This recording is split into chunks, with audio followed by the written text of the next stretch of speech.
L'invité de la matinale sur NC Première. Et ce matin, notre invité, Monsieur Éric Gay, le maire du Mont-d'Or, l'occasion d'aborder avec lui le second tour de la présidentielle ou encore les difficultés budgétaires des communes calédoniennes. C'est la première partie avec les questions de Thierry Belmont. Bonjour Éric Gay. Bonjour. On reparle des présidentielles. En Nouvelle-Calédonie, Marine Le Pen talonne François Fillon. Dans certaines communes, elle arrive en tête. C'est le cas chez vous, au Mont-d'Or. Est-ce que les derniers événements autour de la tribu de Saint-Louis suffisent à expliquer un tel engouement pour la candidate du Front National ? D'abord, je voudrais dire que c'est certain que suite aux événements dont vous citez, on aurait pu penser que le vote en faveur du Front National soit beaucoup plus important. Donc, sur l'ensemble de la Nouvelle-Calédonie, où quand même François Fillon, pour qui nous étions engagés, arrive en tête, il faut constater que sur l'ensemble des communes de l'agglomération, sur l'ensemble des communes de la côte ouest notamment, Marine Le Pen fait une percée assez importante, qui est certainement due à une double expression, une expression nationale, sur les 5 dernières années qui viennent de se passer, et puis une situation locale où l'insécurité constatée ces derniers temps, et dans les événements de Saint-Louis ont été mis en avant, ont certainement amené une certaine crispation des électeurs. Et le discours sécuritaire a séduit, vous pensez, les électeurs de Calédonie qui ont choisi Marine Le Pen. Ce discours sécuritaire qu'elle tient au niveau national, peut-il se déplacer ici en Nouvelle-Calédonie ? Pourquoi il séduit tant ? Il faut une certaine vigilance. Je pense pas que ce soit un vote d'adhésion. Je crois que c'est surtout un vote de crispation qui s'est fait dans une période difficile. Les premiers événements à partir de Saint-Louis ont eu lieu à partir du 29 octobre dernier, quand un jeune a été abattu par un gendarme. Ça a créé derrière des événements importants et emmené, pas seulement sur Saint-Louis, mais à certains endroits de la Nouvelle-Calédonie, notamment à Païta, mais ailleurs également, des effets d'insécurité. Et également sur Nouméa, où depuis un certain nombre de temps, comme partout d'ailleurs, une certaine augmentation de la délinquance, des homejacking, etc.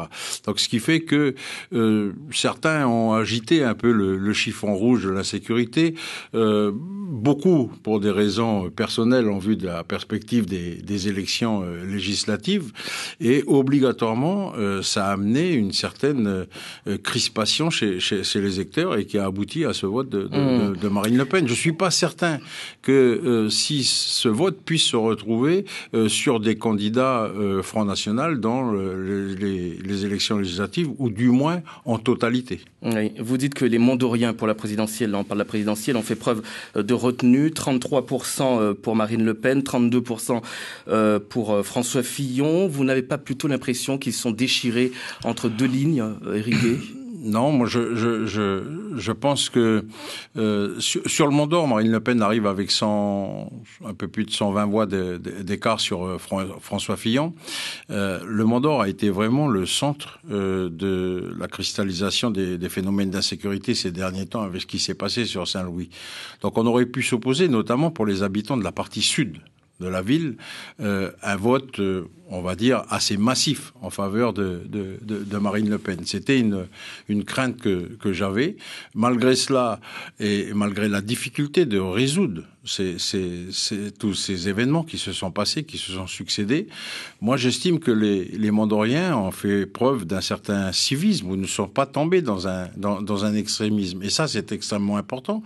33% quand même, c'est pas rien. 33%, oui. 32%. Oui, c'est pas rien. Vous savez, au Mont-d'Or, il y a toujours eu, dans toute expression démocratique, qu'elle soit municipale, provinciale, présidentielle, européenne, sur le vote du Front National, un certain taux d'expression qui se situe entre 15% et 20%. Est-ce que ce n'est pas le constat aussi d'une perte de confiance des électeurs républicains envers ce parti que vous adhérez, les Républicains ? J'ai pas ce sentiment-là. Il est fort possible que qu'il y ait une déception par moment, parce qu'il souhaiterait qu'on arrive à résoudre les problèmes de façon plus rapide.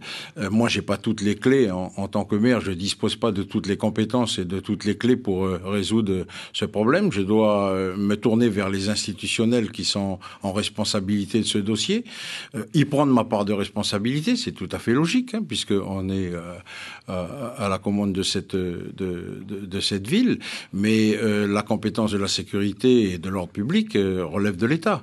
Donc mon travail est surtout d'interpeller, d'inciter, que ce soit les parlementaires, que ce soit les différents institutionnels, ou que ce soit l'État et ici le haut-commissaire. Et c'est ce que nous avons fait avec le haut-commissaire. Il n'y a pas une perte de confiance des électeurs républicains envers leur parti, selon vous, Éric Gay ? Moi, je pense qu'il faudra le mesurer Ils n'ont pas si suivi que ça Pierre Frogier, l'appel de Pierre Frogier, finalement. Moi, je pense qu'il faudra le mesurer sur une autre élection que sur cette élection présidentielle. On aura peut-être un focus plus clair sur des élections législatives. Oui, vous suivez votre leader Pierre Frogier qui n'appelle à voter ni pour Le Pen ni pour Macron. Absolument. Je crois que pour la Nouvelle-Calédonie, c'est absolument nécessaire de pas tomber dans un extrémisme important, parce qu'on a à préparer la sortie de l'accord de Nouméa, et ça doit se faire. C'est-à-dire que vous estimez que Macron c'est un extrême, Le Pen un autre extrême ? Non, on estime que Macron n'a pas d'intérêt pour la Nouvelle-Calédonie. Voilà, quand on est capable de dire que... Il s'est présenté en faveur de l'accord de Nouméa, il l'a dit. Oui, ça, ce sont des phrases d'ailleurs. toutes faites, vous savez. Après, il faut creuser les choses et savoir quel intérêt vous portez. Quand vous êtes capable de dire que la colonisation a été un crime contre l'humanité, voilà, nous on estime que c'est quelque chose de très fort, alors que c'est la colonisation. Avec ici en Nouvelle-Calédonie, ce qui a été appelé les ombres et les lumières au sein de l'accord de Nouméa, a plutôt été une richesse pour la Nouvelle-Calédonie, a construit ce qu'est la Nouvelle-Calédonie aujourd'hui, le métissage qui existe ici, ces gens venus de partout, et en respectant, c'est ce qui a été fait dans l'accord de Nouméa, le peuple premier qui était ici. Je crois qu'il y a quelque chose à construire de façon beaucoup plus intelligente, et c'est ce que nous espérons le faire à la sortie de l'accord de Nouméa. Pour terminer avec les présidentielles, est-ce que c'est normal qu'un parti politique majeur, je parle là des Républicains, ne prenne pas position ? Oui, c'est normal, d'abord parce que ça permet d'abord aux électeurs d'être libres de leur choix. On se trouve dans ce cas de figure de cette élection dans un choix extrêmement compliqué. Il faut le reconnaître. Donc oui, mais un parti politique doit savoir trancher, c'est ça aussi un leader. Un parti politique, il doit trancher quand il faut le trancher. Il doit être capable de laisser libre ses électeurs quand il le faut, et ensuite chacun fera le geste en fonction de ses responsabilités. Et pour contrer l'un ou l'autre, c'est-à-dire pour contrer Emmanuel Macron ou Marine Le Pen, la bataille est lancée pour les législatives aujourd'hui, Éric Gay ? Oui, nous nous sommes engagés dans cette bataille législative depuis un long moment déjà. Je crois que dès les primaires qui ont eu lieu au sein des Républicains, Bernard Deladrière, qui avait soutenu François Fillon, a été investi dans la première circonscription. Donc, pour nous, il n'y avait absolument pas de problème là-dessus, de façon à ce que la coordination des Républicains qui existait en Nouvelle-Calédonie puisse tenir. Nous avions décidé au niveau du rassemblement de ne pas présenter de candidats dans la deuxième circonscription et de laisser un autre Républicain se présenter.